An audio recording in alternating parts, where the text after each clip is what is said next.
2019 के इलेक्शन से लेकर के और संजय राउत का जो उसमें रोल था उस पर लोग चर्चा करते हुए कहते हैं कि संजय राउत ने पूरी पार्टी की यहाँ की भाषा में कहे तो वाट लगा दी। नमस्कार, मैं संजय पांडे और आप देख रहे हैं समाज की बात। आजकल महाराष्ट्र में काफी राजनीतिक उथल पुथल मचा हुआ है और आप देखेंगे कि शिवसेना उबाठा के संजय राउत हमेशा से अपने बयानों को लेकर के चर्चा में रहते हैं और उन्होंने एक नया बयान जारी कर दिया है। उन्होंने एक नई बात करके और एक नई बहस को जन्म दे दिया है। उनका कहना है कि जो ये पार्टी में टूट फूट हो रही है ये अमित शाह करवा रहे हैं और अमित शाह इसके लिए करवा रहे हैं क्योंकि उनको प्रधानमंत्री बनना है। उन्हें बीजेपी से बगावत करके प्रधानमंत्री बननी है ताकि वो अपने आप में इतने एमपी खड़ा कर सके या अपने ऐसे समर्थक खड़ा कर सके जिससे वो बीजेपी में अपने आप को प्रधानमंत्री पद के दावेदार के रूप में खड़ा कर सके, या तो अलग हट करके या तो एक में। इस तरह की बात वो कर रहे हैं। वो करेंगे सारी बातें खुद जो है ये अमित शाह करवा रहे हैं। अब उनकी इस बात को लेकर के एक संजय सिरसाट शिंदे गुट के नेता, उनका कहना था कि मानसिक संतुलन बिगड़ चुका है संजय राउत का। जिस तरह से अनाप शनाप वो बोले जा रहे हैं उनके वजह से पूरी पार्टी उनकी बर्बाद हो गई। फिर भी वो जिस तरह से बयानबाजी दिए जा रहे हैं तो कहीं ना कहीं उनका दिमागी संतुलन खराब है, उनको इलाज की जरूरत है। और तमाम ऐसे लोग उस पर चर्चा कर रहे और बातें कर रहे हैं। और उनका कहना था कि जो संजय राउत हैं वो सिर्फ राज्यसभा जाने के लिए, जो कि अब तो शायद वो उनके लिए वो भी मुश्किल पड़ जाए, सिर्फ राज्यसभा जाने के लिए वो तमाम कवायद लगाते हैं। उनको वो गाली दे रहे थे। ऐसे सांसदों को वो गाली मैं नहीं बता सकता कि किस तरह की गाली वो दे रहे थे। उनका कहना था बेईमान है और बाकी जितने भी ऐसे शब्द थे वो इस्तेमाल कर रहे थे उन चुने हुए सांसदों के लिए जो सांसद चुन करके गए थे। ठीक है, वो मसाल के चुनाव चुन करके गए थे और उसमें सिर्फ मसाल का योगदान नहीं था, उसके साथ में कांग्रेस के वोटों का कमाल था, शरद पवार के वोटों का कमाल था। ये सारे लोग मिलकर के उन सांसदों को जितवाए थे।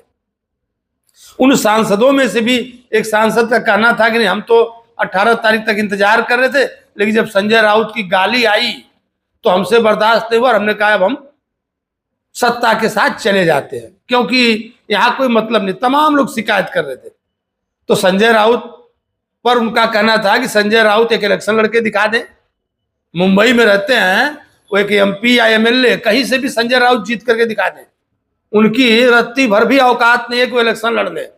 सिर्फ और सिर्फ चाटुकारिता करके राज्यसभा जाना चाहते थे और पार्टी का उन्होंने बेड़ा गर्क कर दिया। इस तरह की बातें निकल करके सामने आ रही है।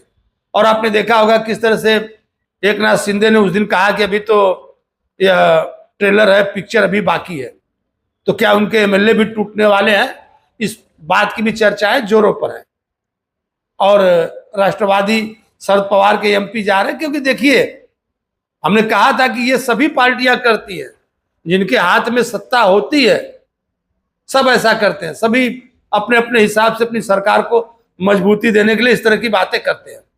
लेकिन संजय राउत खास तौर पर उनको संरक्षण मिला हुआ है क्योंकि उनकी पार्टी के जो मुखिया हैं वो हमेशा उनको मौन स्वीकृति देते हैं, चाहे वो गाली दें चाहे वो कुछ भी करें।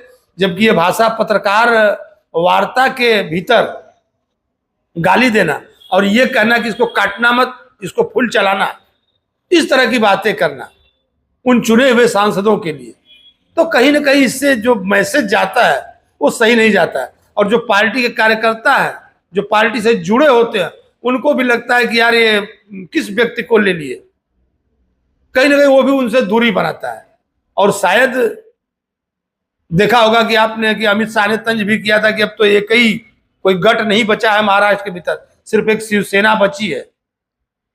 अब ये कहने की जरूरत नहीं आएगी कि शिंदे गठ है, ये फलाना गठ है। गठ बोलने वाली बात नहीं आएगी, सिर्फ एक ही शिवसेना रहेगी। इस तरह की चर्चा हो रही है। तो कहीं ना कहीं तमाम लोग कर रहे हैं। हम लोग जब घूमते रहते हैं तो तमाम लोग ये कहते रहते हैं कि नहीं, संजय राउत पार्टी ले डूबे, संजय राउत के चलते ही सारी की सारी कहानी हो गई।